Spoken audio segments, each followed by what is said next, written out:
My name is Emily Carter and I am a 24-year-old American girl, and tonight I need to tell you something that changed my life forever. My mom invited 33 relatives to a family dinner.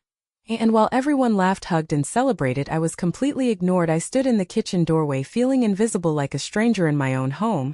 And in that moment I realized something painful and life-changing. Sometimes the people who are supposed to love you the most can make you feel like you do not belong, and what happened that night taught me a lesson about family love, pain, and how to survive when no one sees you. My name is Emily Carter. I am an American girl. And before I tell you what happened that night, I need you to understand this one thing. Sometimes the deepest wounds are not caused by strangers, they are caused by the people who are supposed to love you the most, the people who raised you, the people who call you family. I never imagined that a simple family dinner would become the moment that changed my life forever, the moment I realized I was a stranger in my own family. And if you have ever felt ignored, overlooked, or unwanted by your own people, then stay with me because this story might feel painfully familiar. That night my mom told me she was inviting 33 relatives to our house for dinner. She sounded excited, proud, almost glowing when she said it. She talked about decorations, food, and how important it was that everything looked perfect. I remember standing in the kitchen listening quietly, hoping that for once this dinner would include me, not just physically but emotionally. I wanted to feel like her daughter, not just someone who lived under her roof. I spent the entire day helping. I cleaned every room, washed every dish, arranged chairs, set the table, and cooked for hours. My hands were tired, my back hurt, but my heart still carried a small hope. Maybe tonight she would see me, maybe tonight she would introduce me proudly as her daughter Emily. Welcome back to Revenge Water Official. If you are enjoying the content and want to support the journey, then make sure you hit that subscribe button right now and turn on all notifications so you never miss an upload. Your support helps Revenge Water Official grow and bring you even better videos every single day. So join the family today by clicking subscribe, and thank you for being part of the team. When the guests started arriving, the house filled with loud voices, laughter, and confident energy. Everyone hugged my mom, complimented her, praised her for organizing such a big dinner. She looked happy, alive, like she was finally being admired, and I stood near the kitchen doorway smiling politely. People walked past me, some looked at me briefly, others did not notice me at all. One woman asked my mom quietly who I was, and my mom replied she helps around the house. She did not say my daughter, she did not say Emily. That sentence cut deeper than any insult I had ever heard. I waited for her to correct herself, but she never did. She moved on, laughing, greeting the next guest, while I stood frozen, feeling my chest tighten. As the evening continued, my mom praised my cousins loudly. She talked about their careers, their achievements, their lives. She took pictures with them, posted photos, hugged them proudly, and every time I hoped she would call me over, but she never did. I felt invisible, like furniture, like part of the house, not part of the family. During dinner, I was seated at the end of the table, away from conversations. Food reached me last, and no one asked me anything. My mom never once looked my way to ask if I was okay. I swallowed my pain along with my food and smiled because crying would have made things worse. When the dinner ended and the guests left, my mom said the night was perfect. She thanked everyone except me. She went to bed smiling, while I lay awake staring at the ceiling, realizing that I had been ignored not by accident but by choice. That was the night I stopped expecting love from her.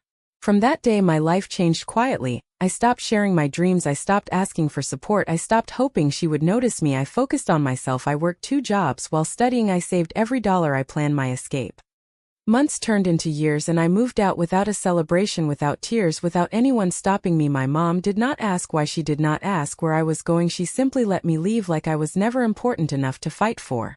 Living alone was hard, but it was honest. For the first time in my life I was not invisible. I paid my own bills, cooked my own meals, and built my own confidence brick by brick. I struggled, failed, cried alone, but I never gave up because I knew one thing: if I did not save myself, no one else would. Slowly my hard work began to pay off. I found a career I was good at. My confidence grew. My silence turned into strength. People started to respect me for who I was, not for who I was related to. Years later, my name, Emily Carter, became known in my field. Opportunities came, awards followed, and suddenly the family who once ignored me wanted to reconnect. My mom called me with a different tone, one filled with pride and ownership. She told people about me like she had always believed in me, but something inside me had changed. I remembered the dinner. I remembered standing alone while 33 relatives laughed around me. I remembered being treated like a stranger when my mom invited me to another family gathering. Years later I declined politely. This time I chose myself, because the girl who was ignored at that dinner grew into a woman who no longer begged for a seat at any table. My name is Emily Carter, and after that night something inside me went silent, not angry, not loud, just quiet and distant. I woke up the next morning like nothing had happened. My mom made coffee, moved around the house normally, and did not mention the dinner even once. It was like the entire night never existed, and that hurt.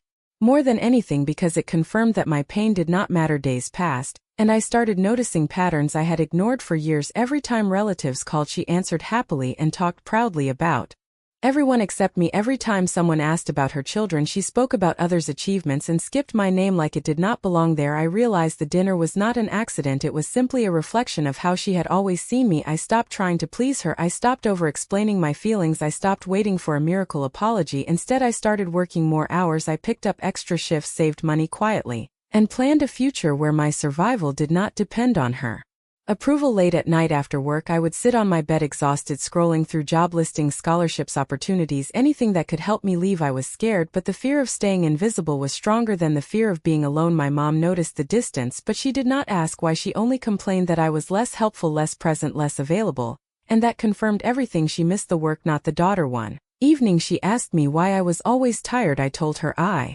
was working hard for my future. She laughed lightly and said, "You always dream too big," without meaning it. And that sentence stayed with me because she had never said "you can do it." I started waking up before sunrise, leaving the house quietly, returning late. My life became a routine of survival and growth while my relationship with my family faded into polite silence. Holidays came and went without warmth. Birthdays passed without celebration. I learned how to congratulate myself, how to comfort myself, how to be my own support system. There were nights I cried alone, questioning if something was wrong with me, if I was unlovable. But deep down I knew the truth: some people do not know how to love what they cannot control. My breakthrough came unexpectedly. A small opportunity turned into a big one. My work caught attention, my dedication was noticed, and for the first time someone saw value in me without needing a family name attached. I remember sitting in a tiny apartment holding my first real success letter, my hands shaking, tears falling, and realizing no one from my family knew. And for once that felt peaceful. When I told my mom about my progress, her reaction was brief. She said, "That's nice," and changed the topic, and in that moment I stopped sharing my life with her. Success did not come overnight. It came with stress, sacrifices, and loneliness, but it also came with freedom. Freedom from waiting, freedom from begging, freedom from being invisible. Slowly people started respecting me. Colleagues praised my work, strangers trusted my skills, and every small win healed a piece of the girl who stood alone at that dinner table. Years passed and my life looked completely different. New city, new home, new confidence.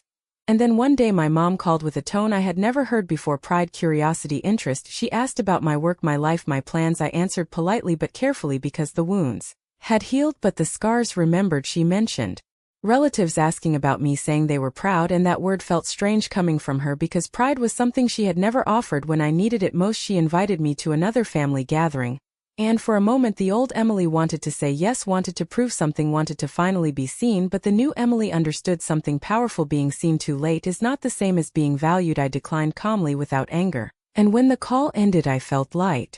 The girl who once waited for love had learned to choose herself, and the woman I was becoming no longer needed validation from a table where she had once been treated like a stranger. My name is Emily Carter.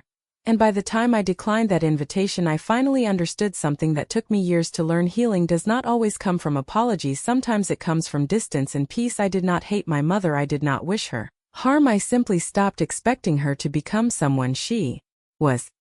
Life moved forward in quiet, powerful ways. My career continued to grow, my confidence deepened, and my world became bigger than the walls of the house where I once felt invisible. I built friendships that felt like family, people who listened, celebrated my wins, and cared when I struggled, and for the first time I experienced what it meant to belong. There were moments when guilt tried to creep in, moments when I questioned if I was being selfish for choosing myself, but every time I remembered the dinner, the empty seat at the table, the silence that followed, and I reminded myself that protecting your heart is not cruelty, it is survival. One afternoon my phone rang, and I saw my mother's name on the screen. Her voice sounded softer, older, less certain. She told me she was proud of me, and hearing those words felt strange, not because I wanted them but because I no longer needed them. She asked why I had become so distant, and for the first time I told the truth calmly, without anger. I told her how that dinner made me feel, how being ignored for years broke something inside me.